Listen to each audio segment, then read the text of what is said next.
Okay, welcome to my channel. This video is, I'm going to show you a die grinder that I bought and some swivel adapters. So let's get the camera turned around and get into it. All right, here we go. I hope you can see that.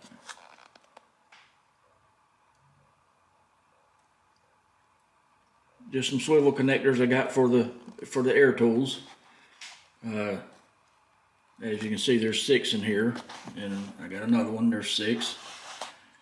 I'm not sure 12 is going to be enough for all my air tools, so we'll find out.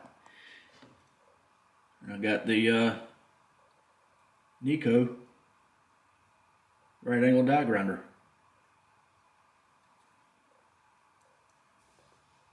So let me get these out of the package and we'll get into it a little better. All right, I got everything out of the box, or the packages. Now, these things, there's 6 in each pack, or a box, right? They came in these stupid little bags. And once you take one out, you get oil all over your hands. You can't open the bag anymore because it's too slippery, so I just cut them open, whatever. Anyway. Air fitting goes there, and then that goes into your tool, your air tool, and they swivel.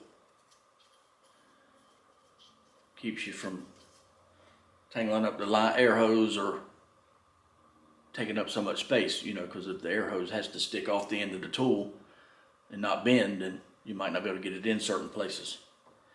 Anyway, there's 12 of these. This is the die grinder I got. It don't have the little flippy thing to pull the lever, which I like, and as you can see, I already installed one. I don't know how they'll swivel with air on them. Probably a little bit stiffer, but they swivel really good. I may hook the air hose to it here in a minute and try.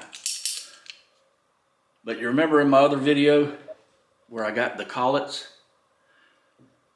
and I said that I might have to buy another die grinder? Both of my die grinders are straight. I thought I had one straight and one angled, but it just needed new collets put in it to fit that size, 1/4 inch. No, I had 2 straights, so now I had to buy another one.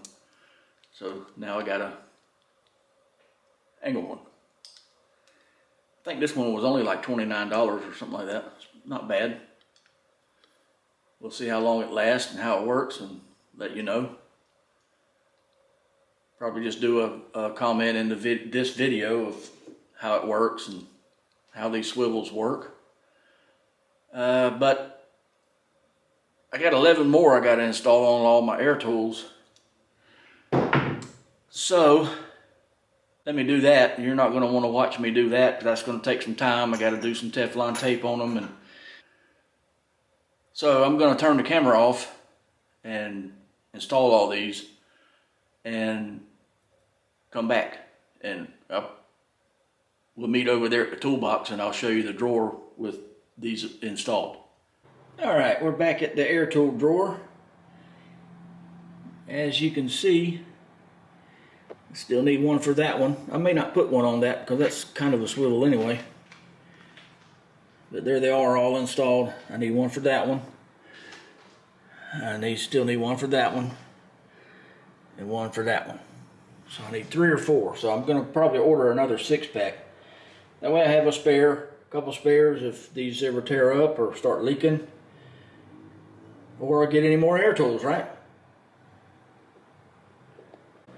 All right, that's all I have for this video. Well, this is a little bonus at the end of this video. To install all these, I was using the ULSA push to reverse wrenches. I was using the ratchet part and the open end on some of them. I didn't have any problem with them switching while I was using it, but to get it to switch from tighten to loosen is kind of a pain. But they work. I mean, I'm sure if I was down in an engine bay or somewhere tight, they would probably switch and aggravate the crap out of me, but we'll see. I'll let you know as I use them more. Like always, like, comment, share, subscribe, and I'll see you in the next one.